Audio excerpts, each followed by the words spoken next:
दिनै जोङो सनाथि फोरबो फालिनो लादों।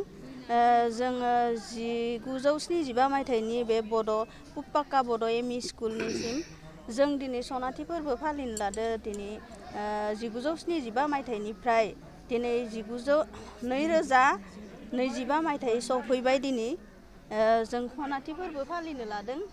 बेयाव जोंनो जोबोर गोनांथि दङ। बेयाव जों फरायसाफोरखौ फोरोंनो थाखाय जानो लोंनो थाखाय जोंफोरा जायगा न' गैया, जिरायहोनो गथ'फोरखौ फोरोंहोनो थाखाय मोजां माबा गैया। बिनि थाखाय गासै रायजो राजाफोरखौबो बेयाव नुजाथिफैनानै जोंनि सनाथि फोरबोआव हेफाजाब होफैनो थाखाय खावलायनाय जाबाय। आरो जुदि सरकारा जोंनो गोबां नांगौथि जखाखौ जोंनो बे फरायसालियाव हरोब्ला जौगानायनि हाबाफारिखौ मावलांनो हागोन। गोबां गोनांथि दङ। जोंनि गथ'फोरा मोजां जिरायसालि गैया। जोंनि गामिया दिगालदङा गामियाबो जोबोर गोरिब गोलैसोनाय। इयुनाव जाहाथे सरकारा जोंनो हेफाजाब हरोबा जों मोजां सोलिलांनो हागोन। जोंनिया मेन गेट बेखेवनाय, बेनिफ्राय जोंनिया मोननै गेटआ जोंनिया मोनसे मेन गेट, मोनसे जाबाय ग्रिल जोंनि मेन स्कुलनि फरायसालिनि। आरो बिथांमोननो सानै मानसिया दान होदो। मोनसेखौ मेन गेटखौ दान होदो रुंसारि गनेस्वर बसुमतारिनि नामै आरो बिथांनि बिसि आरो बिथांनि फिसाज्ला लुब' बसुमतारि।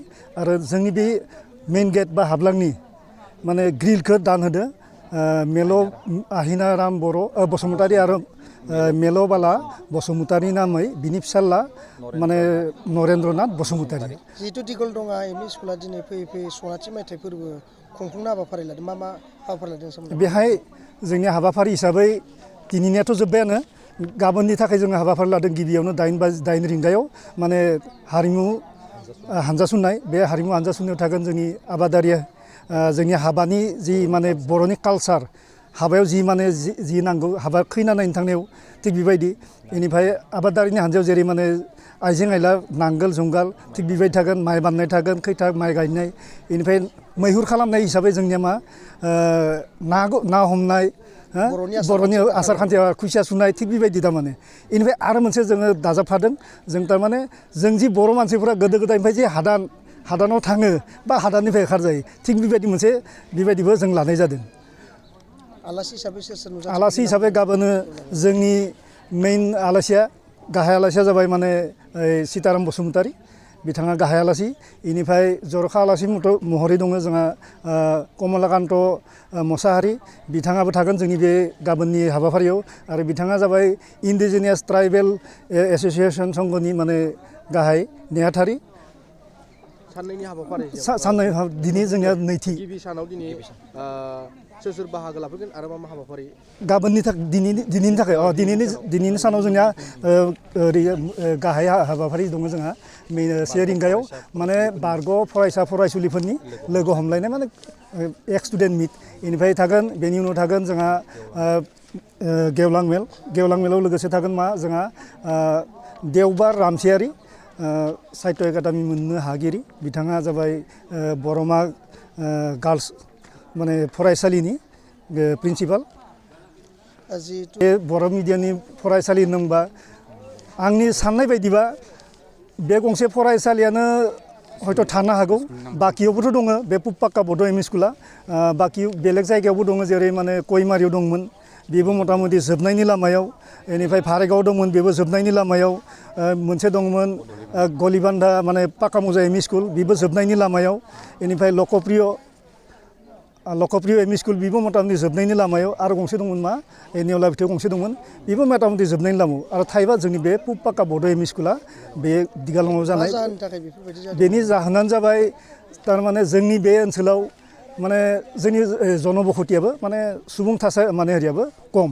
बेनिफ्राय आरो मोनसेया जाबाय मा जोंनि खाथियावनो दानि मोनसे माने बारहावा, जेरै माने नोंखौ नुनाय बिखौ नुनाय बेबायदि थारमाने प्राइभेट स्कुलाव बांसिन माने थिसननाय नुदोंमोन। आरो मोनसेयाव जाबाय आं बेखौबो आं फरायसा आफादनि मोनसे जि UN एकाडेमि दं, बाथौनि जि माने बाथौ आश्रम दं, बेफोरबायदिनि एरियायावबो जोंनिया माने एसे हेम्पार जादों आं सानो। मानो होनबा मेक्सिमामानो जोंनि दा गाज्रि मोननानै आंनो माने थुनलाइ आफादनि किसुमान दैदेनगिरिमोना बिथांमोना गावसोरनि गथ' गथायखौनो माने मा खालामो माने प्राइभेट स्कुल बा मडेल स्कुलाव होयो जायनि कारणे जोंनि बे रिनि स्कुलनि माने एरिया सरकारि स्कुलफोरनि एरिया खम जालांदों।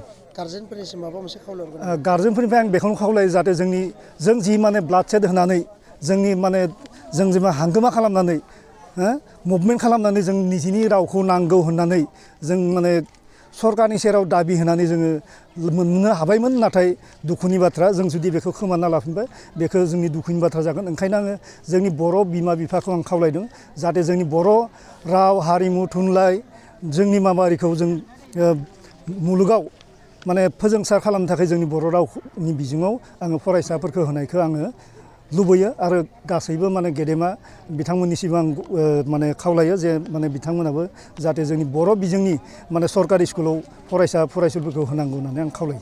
जिहेथु गाबोन बेनि गेजेरजों आं बेखौनो खावलायो जोंनि बर'नि बादैबो एसामिस मुस्लिम बा माइन'रिटि माने लेंगुइस्टिक माइन'रिटि बिथां गासैखौबो आं थारमाने बेहाय गाबोननि गेवलां मेलाव नुजाथिनायखौ आं लुबैदों जाहाथे जोंनि जि 50 बोसोर जोङो इमान खस्थ' खालामनानै दिनैसिम जों माने बेखौ गायसननानै बा हमथानानै लाखिनो हादों। बेनि थाखाय आङो गासै माने माहारि बा जोंनि बर' माहारिनि गासै बिमा बिफा गासैखौबो आं खावलायदों फरायसा अन्तत गासैखौबो खावलायदों।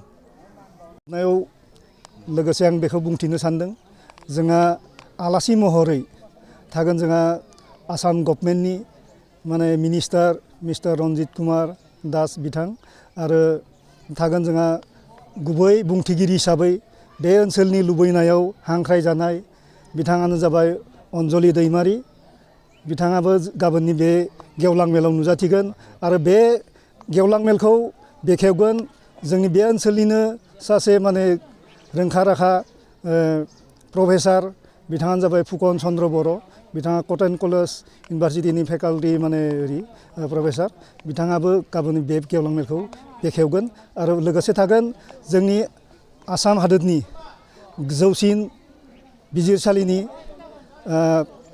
उकिल खन्थानि बा एडभकेट इउनियननि गाहाय नेहाथारि मुस्रि दीपक दास बिथाङाबो जोंनि बे पुपाक्का बड' एम इ स्कुलखौ गायसनदोंमोन 1975 मायथाइयाव आरो बे गायसननायावबो बिथांमोना बे ओनसोलनि मेलेमजिबि सुबुंफोरा लोगो नांनानै बे ओनसोलनि गासै हारिमु बा जोंनि आसार कालसार गासैखौबो माने प्रतिष्ठा खालामनो थाखाय बिथांमोननि बेसेन गोसा समखौ गारनानैबाबो बे फरायसालिखौ गायसनदोंमोन आरो बिथांमोनखौ जों दा साबायखर बावनांगोन बिथांमोना गोबाङानो गैला जानो हागौ सासेबा सानै बिथांमोना थांनानै दं बे मुलुगाव आरो बाखिफोरा गैलिया बिथांमोननिसिम आङो बेखौबो बिथांमोननिसिम आं साबायखर बावहरनाय जाबाय जाहाथे सोरगोआव आलो गोजोनै थायो।